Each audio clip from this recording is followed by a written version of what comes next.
Saudara, kapal motor penumpang KMP Yunis karam di perairan Gilimanuk, Bali, Rabu 30 Juni dini hari. Hingga saat ini, tim SAR gabungan masih terus melakukan operasi pencarian para korban.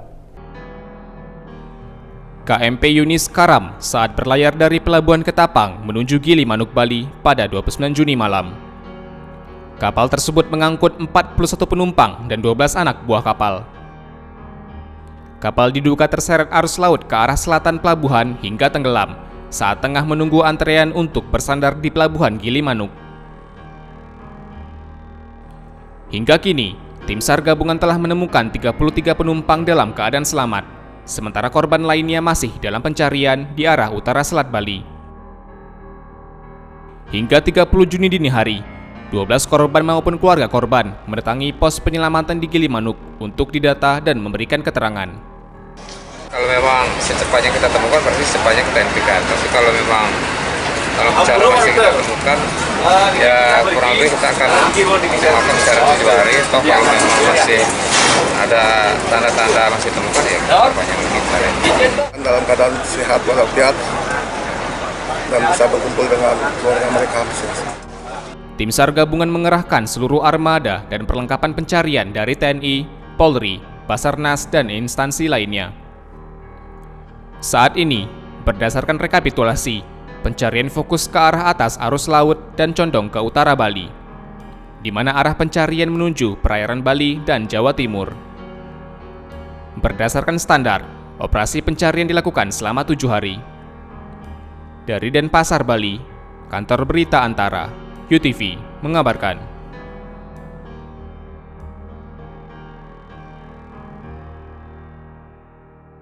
Saudara, seorang pria di Tanjung Pinang, Kepulauan Riau nekat membacok temannya lantaran sering menagih hutang.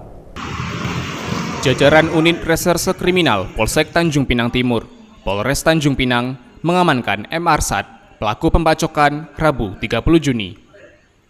M. Arsad diamankan polisi atas tindakan pembacokan pada Kamis 24 Juni di kilometer 15, Kota Tanjung Pinang, Kepulauan Riau. Arsad diketahui melukai tangan temannya sendiri, Subrahi, menggunakan parang, sehingga harus dilarikan ke rumah sakit dan mendapatkan 3 jahitan di tangan. Berdasarkan keterangan polisi, pelaku mengaku tersulut emosi setelah korban menagih hutang kepadanya. Melaksanakan hutang kepada si korban.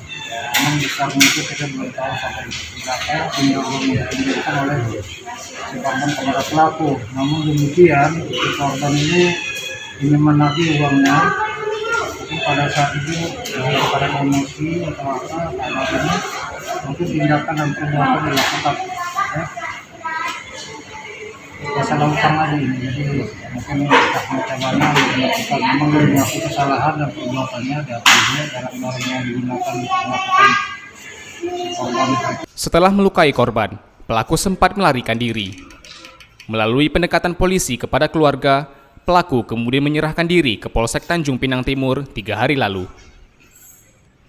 Atas perbuatannya, pelaku diduga melanggar pasal 351 KUHP dengan ancaman di atas 5 tahun penjara. Saat ini, pelaku mendekam di sel tahanan Polsek Tanjung Pinang Timur guna penyelidikan lebih lanjut. Dari Tanjung Pinang, Kepulauan Riau, Muhammad Bunga Ashab, UTV, mengabarkan. Pemirsa, Kementerian Pemberdayaan Perempuan dan Perlindungan Anak mendata, hingga saat ini kasus stunting di Indonesia masih tinggi. Kementerian P3A mendata 7 juta balita di Indonesia mengalami stunting.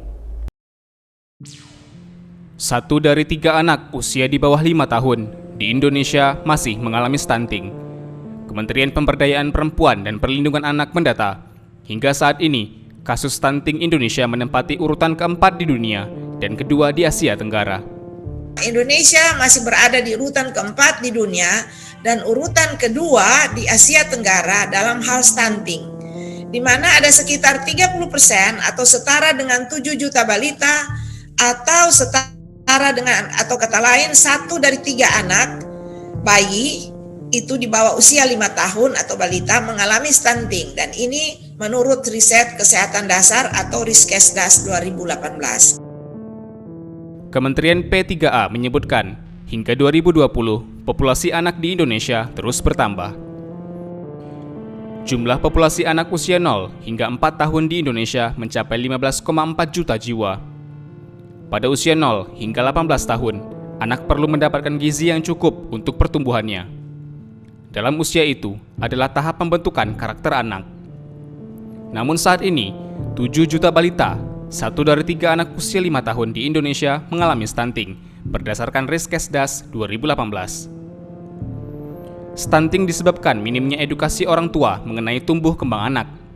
Hal tersebut biasa terjadi pada orang tua yang belum cukup usia, sehingga belum memiliki kematangan untuk berpikir terhadap pentingnya memperhatikan pertumbuhan anak di masa tumbuh kembang anak. Kantor Berita Antara, UTV, mengabarkan.